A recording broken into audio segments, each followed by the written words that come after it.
you said a phrase that I love to talk about, and that's doubling down on what you're good at. Yeah.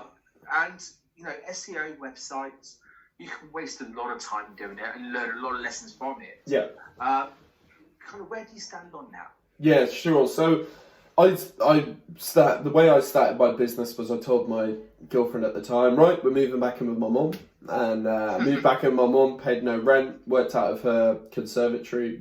My missus wasn't happy. My mum probably wasn't happy either. And but what I did in that time was it allowed me to keep overheads down. So I didn't have an office, I didn't have staff, while I sort of figured it out along the way. A lot of businesses don't have the luxury of that. They have large overheads, investors to pay back. They have to have staff off the board. They have to invest in product and distribution.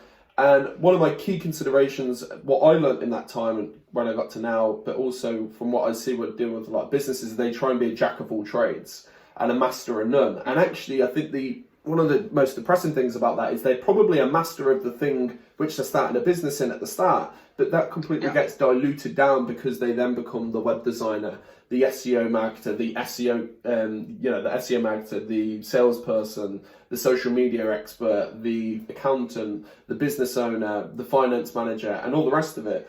And that's the temptation when you go with Wix and do it yourself, Squarespace. Do that if you're technically minded.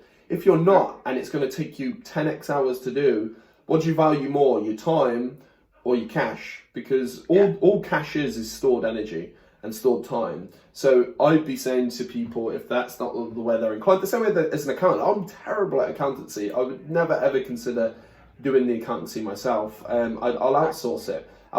Find a good supplier, make sure obviously it's cost effective for you, outsource it, and then double down your strengths and your time on the things you're good at and generating leads. Brilliant. I couldn't say it better myself. That's excellent.